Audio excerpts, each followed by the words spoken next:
Bonjour à toutes, bonjour à tous, une nouvelle vidéo aujourd'hui pour vous parler de votre date de conception en psychogénéalogie.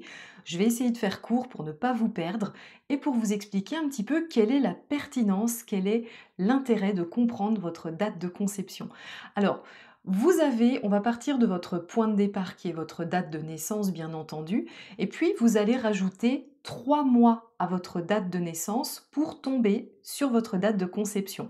Donc tout simplement, si vous êtes né le 1er janvier, votre date de conception va tomber le 1er avril. Alors on va faire très simple, je ne vais pas m'étendre sur les prématurés ou autres, je vais vraiment aller à l'essentiel dans cette vidéo et on pourra développer sur d'autres sujets si vous le souhaitez, n'hésitez pas à m'en faire part dans les commentaires. En tout cas, si vous êtes né le 1er janvier, votre date de conception tombe le 1er avril.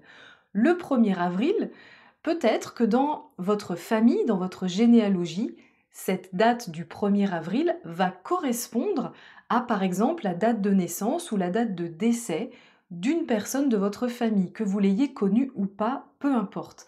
Vous pouvez prendre, en psychogénéalogie, on prend une semaine avant, une semaine après, voire 10 jours avant, 10 jours après. C'est-à-dire que concrètement, si votre date de conception tombe le 1er avril, vous allez prendre 10 jours avant le 1er avril, donc à peu près le 20 mars, jusqu'au 9-10 avril. C'est-à-dire qu'entre le 20 mars et le 10 avril, vous allez pouvoir vous intéresser et vous poser cette question: est-ce que ma date de conception correspond à une date de naissance, une date de décès d'une personne de ma famille?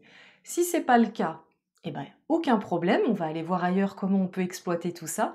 Et si c'est le cas, vous allez noter la personne en face de votre date de conception qui correspond justement à cette date. Et vous allez vous poser cette question: si par exemple votre date de conception est en lien avec la date de naissance d'une personne de votre famille, cette personne peut avoir une influence, qu'elle soit négative ou positive, sur votre date de conception. Et qu'est-ce que c'est la date de conception, puisque c'est bien l'objet de cette vidéo? La date de conception, comme son nom l'indique, ça va être votre façon de concevoir des projets. C'est votre énergie de projet. Comment je conçois, comment je mets en place des projets. Et vous l'avez compris, si votre date de conception est en lien avec une personne de votre famille, et comme je le disais que cette personne peut vous influencer de façon positive ou négative, eh bien vous l'aurez compris, ça peut avoir une influence sur votre façon de concevoir des projets. Si par exemple vous êtes relié par la date de conception à un oncle qui n'a jamais rien fait de sa vie, qui n'est pas du tout un entrepreneur dans l'âme, qui va se laisser porter, qui est souvent sans emploi, et attention, il n'y a aucun jugement, on est bien d'accord, c'est pour illustrer hein, le propos, peut-être que vous allez avoir des difficultés à mettre des projets en place parce que justement vous êtes relié à l'énergie de cet oncle qui lui ne met pas de projet en place, pour faire très simple. Donc ça c'est la première chose que vous pouvez regarder sur votre date de conception, s'il y a des personnes de votre famille qui tombent sur cette date à 10 jours, plus ou moins 10 jours. Et puis il y a une seconde chose que vous pouvez faire, c'est regarder le saint du jour. Quel saint célèbre-t-on le 1er avril? Alors, j'ai pas le calendrier des saints sous les yeux, mais imaginons qu'on va célébrer, bon, peu importe, on va pas donner d'exemple, mais vous irez voir sur Internet quel est le saint que l'on célèbre le jour de votre date de conception, et là on ne prend pas 10 jours avant, 10 jours après, on prend vraiment la date pile poil, donc le 1er avril, quel est le saint célébré, et vous pouvez aller voir un petit peu l'étymologie de ce saint.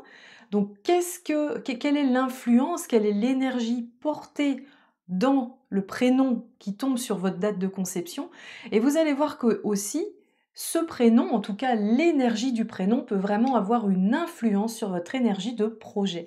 Donc ça, c'est quelque chose qu'on affine en psychogénéalogie grâce au cercle temporel, qui est un outil essentiel, qui va vraiment vous permettre de comprendre de quelle façon vous réalisez vos projets, ce qui peut aussi vous permettre de comprendre pourquoi certains de vos projets bloquent, pourquoi vous n'arrivez pas à faire aboutir des projets. J'ai accompagné une personne comme ça l'autre jour, pour qui ça a mis beaucoup de choses en lumière de faire son cercle temporel. Et puis il y a également deux autres dates dans le cercle temporel dont il est important de tenir compte. Ça pourra faire l'objet d'autres vidéos si vous le souhaitez. Sachez qu'on explore tout ça dans la formation en psychogénéalogie que je propose, que ce soit la formation en ligne en autonomie ou le coaching 2026. Donc si vous souhaitez plus d'infos, n'hésitez pas à me demander plus d'informations par mail sans engagement. Dans un premier temps, on prend des infos. Je vous répondrai avec grand plaisir. Vous pouvez m'écrire sur mdkc39@gmail.com. Très belle journée à toutes et à tous.